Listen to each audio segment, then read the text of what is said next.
Friends, I'm Dr. Shahid sharing with you about my topic related to, I may say, sex and love, liking, disliking, and moral, ethical values. There is a lot of criticism from both sides that those who are very liberal, they say, what is the need of this religion? Why we should have these rules, regulation, and boundaries in sex? Let the children grow by their own self, and whatever they like, they should do it. This is a modern concept of liberty, free sex, and consent sex. And you see, I will discuss with you what are the after effects of it when it become a pattern of life and person have no fear about any punishment and no discipline. What is the end result of it? But I'm also trying to give you an insight that people have a misunderstanding about the religion. Religion gives freedom under certain laws, and from the very beginning, it has been told that you should care about your children too much because you will be called to question about it because this is very important, role of a Muslim in their practical life. All the religious people who follow mean ethical moral values, it doesn't mean that they are against sex, they are against these things. Those who are using it as an orthodox way without giving a reasoning, then we can say we are snubbing those people, giving them repression, depression, anxiety, insecurity, and tension. But forget it. If you deeply study the religion, it give you how a child has taken place in this world. I have given before this my early presentation. What is your job of it? How they are sensitive. Here I am going to tell you that in Islam there is a restriction that you should not expose sex in the early stage when the child is not emotionally, mentally strong, and they have no senses and they may copy. So you should control your time, how to interact in emotion or sex before the children, and keep in view their time of puberty when they're getting, I may say, sexual awareness and glands are becoming overactive. Because this is the time when they will see some model, they will try to adopt the same outside. But in the same way, again, it was told that they should be given knowledge about the changes. As I mentioned before it, they're written about the menses, they're written about the marriage time, they're written all those things. I will later on also explain about it. But here I am going to express one of the surah in which say, O mankind, you should be careful about surrounding, and sexual relationship is a private life affair. Nobody should see it, your personal life. And it should not be exposed that the people may take it easy. That's the reason from the early stages till marriage, it has been told to the people you should control your sex, you should avoid those places, you should not expose your body. Woman was not to expose your body in this way that the people may be excited and they go ahead and they could not control their sexual impulses. So it is in those society where there is too much exposure of the body. In the very beginning, the people, you know, are excited, and this phenomena keep on going.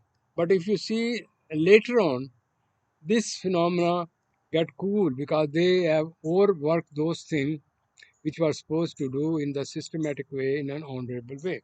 I'll just give you a simple example. If you have some pebble that you place on a table, one is just on naked form, real form on the table, the other you put in a black cloth, it is covered, you put before the people, everybody would like to see what is in that clothes, what is there is something, I want to see it. So same is about the sex. When you keep it in an honorable way, and you have the appetite, but you remain in curiosity, and that curiosity remain throughout in your life. Otherwise, this will subside, and the remaining there may be other kind of problem. This is not a very clear example to the mankind, but you can see those culture where women are covered, they have a veil, and they are put in a dignified way. The people respect them. Oh, we should care about it. And on the other hand, when they are married, they have a long affair, this and that way, and there's less, I may say, divorces, because everybody is looking each other. They have a bond. They have no previous exposure. I'm just presenting this a culture thing. Some people may not like it because their culture is different than what culture I'm talking to you. But I'm just saying to you, this system is very complicated in practical life, in making future, I may say, relationship and other kind of condition. So here I'm quoting one of the surah where the parents are asked how they should take care of their body, and those who are grown up, they should get I may say permission to see the parent at that time, because it's a time of privacy. So from here you can get an insight what type of religious training is given to the children, that they should not be in the sensitive period, not be overexcited about sex.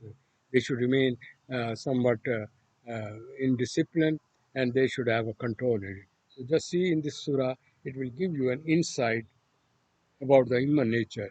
Because these holy books, all the holy books, religion is based on moral ethical values. Mean you should have sex, you should have love, you should have a discipline, you should have some moral ethical value to respect each other, and care each other, and have this relationship in a very honorable way from generation to generation. So you should have a strong, emotionally, physically, morally strong kind of generation. So this is the message behind it. But it doesn't mean that sex is bad or sex should be repressed. They should not be taken meaning from it. It is just the stages of discipline, how to move a person from raw condition to middle stage, and how they should remain step by step. Otherwise, if you go into the Quran, there's written so much data about the woman rights that you can't imagine in any culture. But people don't read it, and those who have read it, they don't exercise it. So problem is not with the religion. Problem is with the people. If they talk a lot, preach a lot, and practically they do something different. You will see this phenomena in all the religious preacher, that those who are unmarried, mostly there are cases you see in the TV and other places, homosexuality and all kind of fair child abuse and this. Mean it doesn't mean that they know it, but why they have not married in time, why they are still in that condition, because Quran says when the people get in maturity, they must marry according to their consent in the written document, and everybody should know about it, about that pair. So please don't interpret the religion for your purposes. But if you do not apply it, it is your fault. But don't blame the religion. So please just see, just it is a presentation how the children should be treated in this respect. God has given insight to the female how they should pass an honorable life, and how they should discipline their children in their practical life, so they may have a good disciplined life, and care and respect other, I may say, sexes, and pass a good life. قل للمؤمنين يغضوا من أبصارهم ويحفظوا فروجهم ذلك أزكى لهم إن الله خبير بما يصنعون.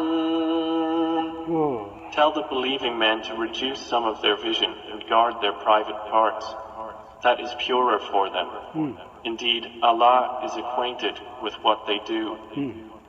وقل للمؤمنات يغضضن من أبصارهن ويحفظن فروجهن ولا يبدين زينتهن إلا ما ظهر منها وليضربن بخمرهن على جيوبهن ولا يبدين زينتهن إلا لبعولتهن أو آباء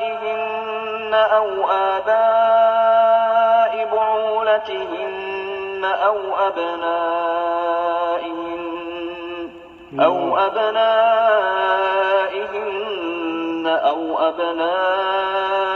بعولتهن أو إخوانهن أو بني إخوانهن أو بني أخواتهن أو نسائهن أو ما ملكت أيمانهن أو التابعين غير أولي الإربة من الرجال أو الطفل الذين لم يظهروا على عورات النساء ولا يضربن بأرجلهن ليعلم ما يخفين من زينتهن وتوبوا إلى الله جميعا أيها المؤمنون لعلكم تفلحون. And tell the believing women to reduce some of their vision and guard their private parts and not expose their adornment except that which appears thereof, and to draw their head covers over their chests and not display their adornment except to their husbands, their fathers, their husbands' fathers, their sons, their husbands' sons, their brothers, their brothers' sons, their sisters' sons, their women, that which their right hands possess, or those male attendants having no physical desire, or children who are not yet aware of the private aspects of women. And let them not stamp their feet to make known what they conceal of their adornment. And turn to Allah in repentance, all of you, O believers, that you might succeed. وأنكحوا الأيام منكم والصالحين من عبادكم وإمائكم إن يكونوا فقراء يغنهم الله من فضله والله واسع عليم. And marry the unmarried among you, and the righteous among your male slaves and female slaves. If they should be poor, Allah will enrich them from His bounty, and Allah is all-encompassing and knowing.